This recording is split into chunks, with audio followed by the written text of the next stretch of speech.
Hi guys, welcome back to Explore Literature. इस video में हम कवर करने वाले हैं एक पोएम बाय सरोजनी नायडू जिसका नाम है in salutation to the eternal peace. ये आपके DSC 11th Indian writing in English का पार्ट है। बाकी सारी यूनिट्स भी अपलोड कर दी जाएंगी, तो subscribe to the channel and you can also press the bell icon ताकि आपको नोटिफिकेशन मिल जाए।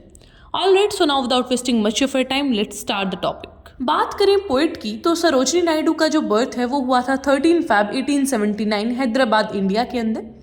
एंड वो अपने टाइम के हिसाब से काफ़ी ज़्यादा एडुकेटेड थी। इनको पोइट्री के लिए काफ़ी रिनाउंड माना जाता है। Like she write about Indian themes, फिर जो वेस्टर्न लिटरेरी टेक्निक्स हैं उनके बारे में भी वो कंबाइन करके लिखती हैं।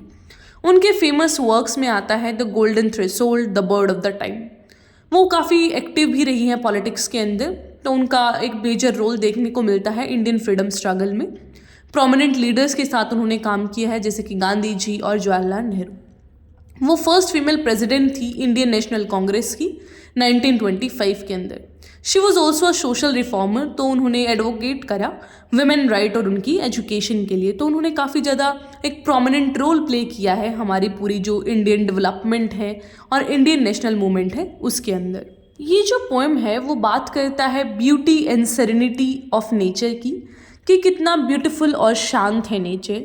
उसके कॉन्ट्रास्ट में वो हेट और फियर को दिखाता है कि जो नेचर है वो कितना शांत है, सुंदर है, और वहीं जो ये हमारा पूरा वर्ल्ड है उसमें नफ़रत और डर फैला हुआ है। जो स्पीकर है वो अपनी खुशी जाहिर करती है कि आई एम वेरी मच थैंकफुल कि मुझे लाइफ मिली और मुझे मौका मिला है इस नेचुरल वर्ल्ड में जीने का और इसे समझने का। Alright, so now we'll discuss this poem line by line. Men say the world is full of fear and hate, and all life's ripening harvest fields await. कि जो इंसान है उसका जो पूरा वर्ल्ड है वो नफ़रत और डर से भरा हुआ है। सारी जो हमारी हार्वेस्ट फील्ड्स हैं those are waiting for us. तो कहने का मतलब ये है कि जो नेचर है, जो हमारी लाइफ है, एक्चुअल जो लाइफ है, that is waiting for us. The restless sickle of relentless fate, but I sweet soul rejoice that I was born. कि इतना सब कुछ एक टेंशन का माहौल है आसपास, लेकिन I am the sweet soul, मैं बहुत खुश हूँ इस बात से कि हाँ मेरा जन्म हुआ। When from the climbing terraces of corn I watched the golden orioles of thy morn। कि मैं जब देखती हूँ कॉर्न की फील्ड्स को, ये जो ऑरियल्स है, दिस बर्ड, तो ट्री ड्वेलिंग बर्ड है ये, कि मैं इन सारी चीज़ों को जब देखती हूँ तो आई रिजॉइस, मुझे खुशी होती है। What care I for the world's desire and pride. मुझे क्या ही फिक्र है पूरे वर्ल्ड की जो डिज़ायर्स हैं, जो प्राइड हैं उनकी। तो यहाँ तक जो पोइट हैं वो यही समझाना चाहती हैं कि जो पूरा हमारा सोसाइटी है उसमें डर और फियर ये सारी चीज़ें फैली हुई हैं, लेकिन हमें नेचर से कनेक्ट रहना चाहिए। नेचर हमें सिखाता है किस तरीके से यूनिटी से रहना है, किस तरीके से चीज़ों को हैप्पीली इंजॉय करना है, किसी किसी चीज़ की ब्यूटी को अप्रिशिएट करना है। वो सारी चीज़ें हमें नेचर से सीखने को मिलती हैं। What care I for the world desire and pride, who know the silver wings that gleam and glide the homing peasants of दाइन इवन टाइड।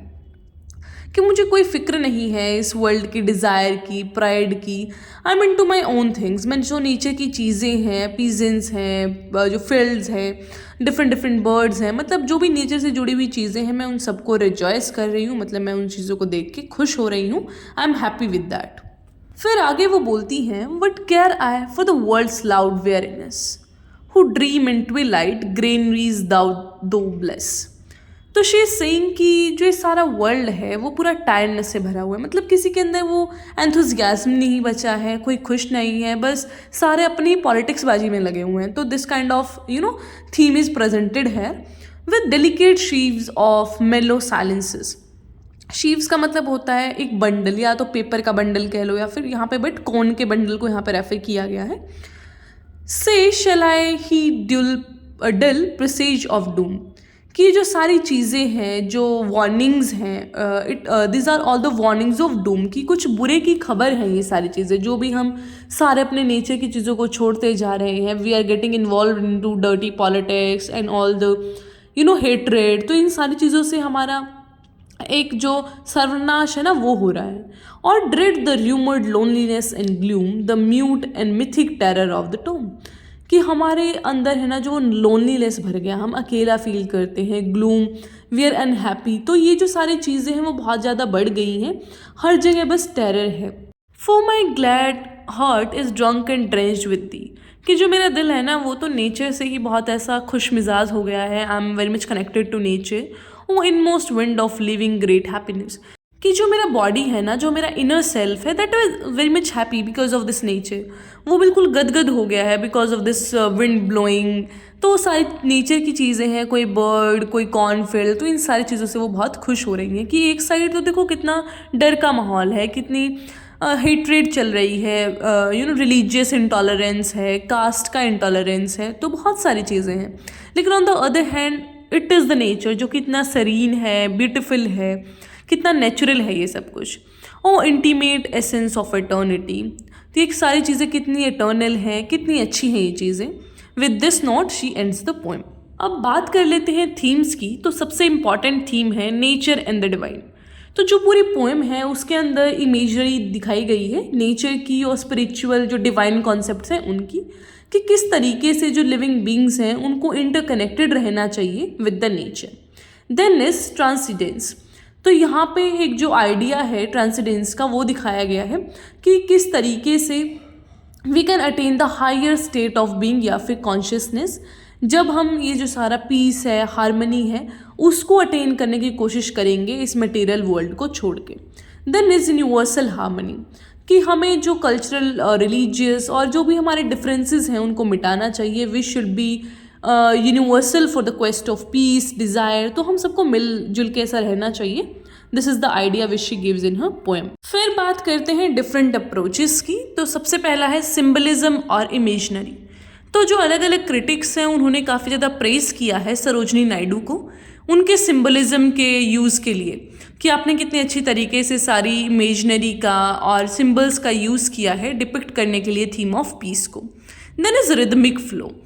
तो जो उनके म्यूजिकलिटी है, रिदमिक फ्लो है पोएट्री का, उसके लिए भी काफ़ी ज़्यादा उनको अप्रिशिएट किया गया था। Then was the spiritual undertone. तो जो ये पोएट्री है उसके अंदर एक स्पिरिचुअल अंडरटोन है, जहाँ पे हम देखते हैं कि कैसे डिवाइन और ह्यूमन लॉन्गिंग्स को दिखाया गया है। देन इज़ यूनिवर्सल अपील, जहाँ पे वो अपील करती हैं फॉर द यूनिवर्स, मतलब कि आपको एक ग्लोबल तरीके से इसके लिए कॉन्सेंसस बनाना पड़ेगा, आप सबको एक साथ आना पड़ेगा for the global piece and the things. कि ये मतलब एक नेशन, एक आदमी के बस की बात नहीं है कि आप पीस कर देंगे हर जगह, सबको एक साथ मिलके सारे कॉन्फ्लिक्ट, सारे टर्मोइल्स को हटाना पड़ेगा। Then the last one is feminist perspective. तो जो नायडू की पोइट्री है उसके अंदर फेमिनिस्ट पर्सपेक्टिव भी देखने को मिलता है, जब वो हाईलाइट करती हैं पीस को एज अ नर्चरिंग और अ मैटरनल फोर्स। की जो पीस है ना वो एक तरीके का नर्चरिंग या फिर कहें मैटरनल फोर्स है, जिसके अंदर बहुत सारा पावर है हील करने का और रिकनसाइल करने का। All right, so this was all about the poem. I hope आपको समझ आई होगी। कोई क्वेश्चन, कोई भी डाउट है तो पूछ लीजिएगा। I will meet in the next video. Till then take care, stay happy, stay healthy and don't forget to subscribe the channel.